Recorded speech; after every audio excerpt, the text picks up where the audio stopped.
listening to The Sizzle on Iron Skillet Radio and Iron Skillet Television. Yeah, so, I watched plenty of quarterbacks scramble, buy time. Matt Ryan was known for it. Yeah. Drew Brees known for it. Yeah. But they had people to throw the ball to connect with. Did they make the wide receivers though? But all I'm saying is, did the quarterback make the wide receivers, or did the wide receivers make the quarterback? I think they form a good symbiote. You can't if the quarterback can't trust their receiver, on certain routes or certain plays or a busted play, you just got to make something up. You have to know where that receiver is going to run to, and hope he doesn't run into double coverage or something like that. And you can't thread that window. See, Aaron Rodgers can only do so much. He's got to have an IQ high receiver that's going to get open. That's going to, okay, this is a busted play. All right, I'm going to do my own thing. Well, go long to the garbage can. Let's go. Does he have that? Can he develop a rookie that fast like that? Somebody from the draft. He's good. He's great. But that's a feel out there. You play football. Certain things is about a feel and about a comfortability with the person that's next to you or the person that you're connecting with. Is he going to be able to build that in that short amount of time? He had that with Devontae Adams. He had that with Jordy Nelson. I haven't seen him have that with Randall Cobb, but I haven't seen him have that with too many other people. So at this point, if you're looking at best option for the Green Bay Packers, you still got Marquise Valdez-Scantling, who's there, and somehow he's become the new darling of free agents of wide receivers.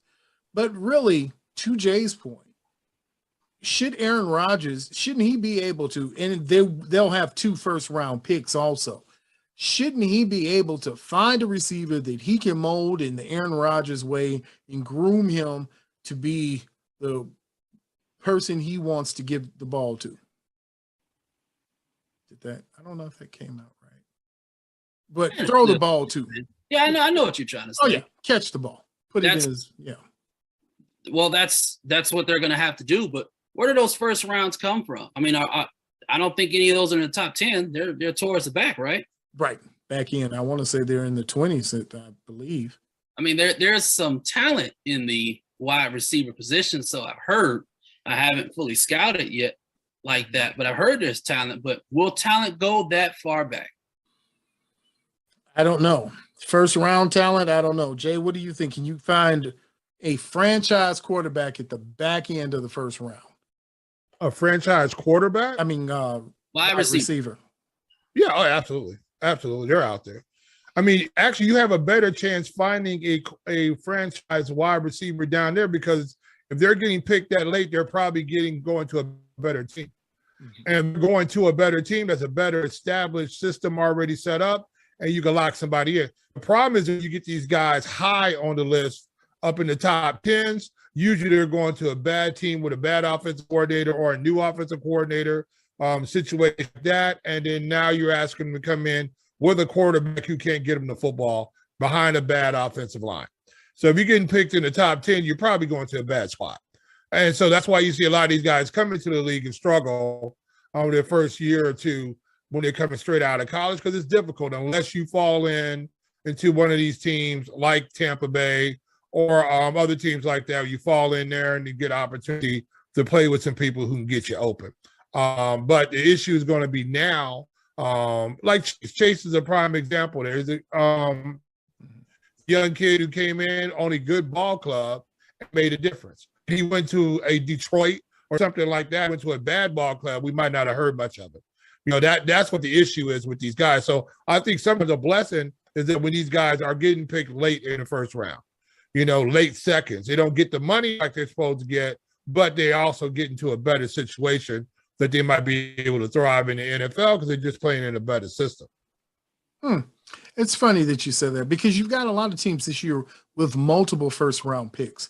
Philadelphia being one where they have 3 first-round picks. I honestly thought, and this was what had come to my mind, I thought Philly was going to use one of those first rounds or even 2 of those first-round picks and package them and send them along probably with Jalen Hurts to the Texans for Deshaun Watson. Thought that was an option they had because you've got so many things you can play with those 3 first-round picks. But now you've got Philly, who is in prime position. All they need is everything. I mean, you know, they just need somebody who's good to do something for them to keep it rolling. The problem with these first-round picks, I read an article about it, is that most of the time they're weighted like a high second-round pick because you don't know where that first-round pick is going to land. You know what I'm saying? Is it going to be 1, 2, 3, or 4? Or is it going to be 32nd?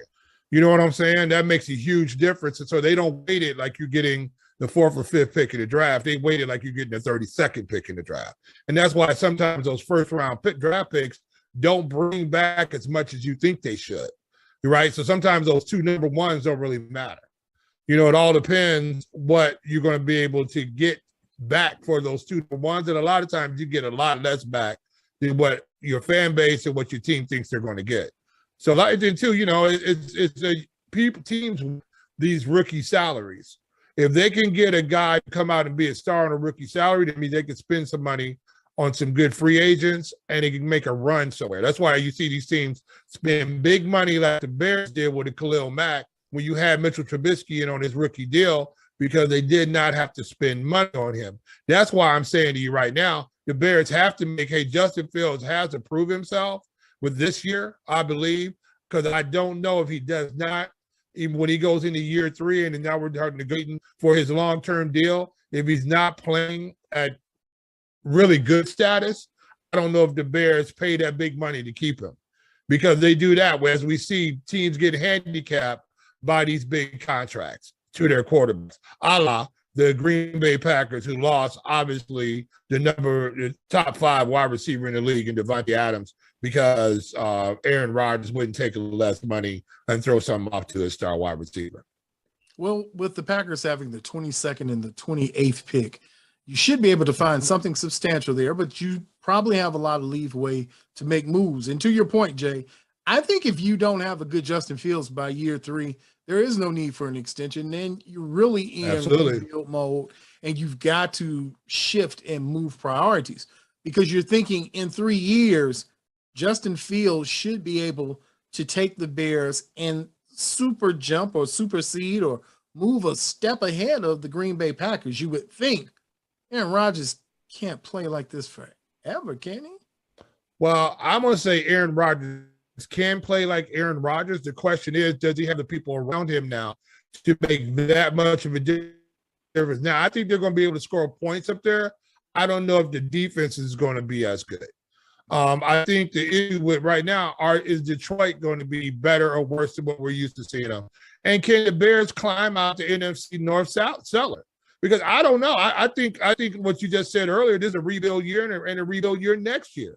I don't think the Bears are going to win 3 games this year, to tell you the truth. I don't think they're going to. I think when they picked these wide receivers, they told you we're not trying to win this year. You know what I'm saying? They're not trying to win this year. I mean, they're going to run a team out there, but all these guys are playing for contracts next year, hopefully. And I think probably half the guys on the team this year won't be there next year. They're going to be cutting people loose. And now they're going after free agents there. Okay. Now we got to see what Justin Fields is all about. Well, Rich, I'll give you the last word on this subject when we talk about what's going on week 1 with the NFL free agency spree right before the draft. What's your final take on what you've seen so far? The drama is just starting. Wait till draft night. Like you said, with all these first round, multiple teams with first rounds in play, you're going to see a lot of movement, and it's going to put you in awe. There's a lot of teams with a lot of spaces. A lot of questions need to be answered. You have some teams that seem to have it on paper all put together, i.e. the Rams and the Buccaneers. Brady coming back is huge. But for other teams to be in some kind of contention, they've got to make some serious moves. Chicago, not so much. I don't think they're going to go as low as only win 3 games. Are they going to be a playoff team? Probably not. But like you said, they're not looking necessary to be a playoff team.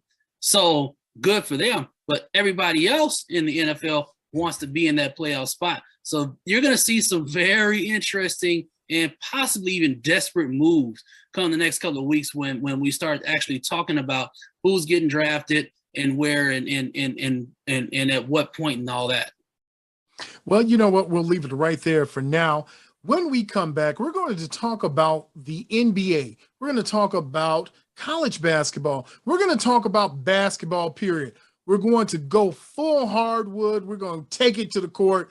And we're going to tell you everything you need to know about basketball as it is right now. And will a certain player with green shoes make their return to a Don't do it. Madison? Yeah. I was having a good night. Okay. All right. Well, you know who it is. You know what it is. He's Jay Sizzle. He's Rich Sizzle. I'm G Sizzle. And we will see you, my friend, on the other side.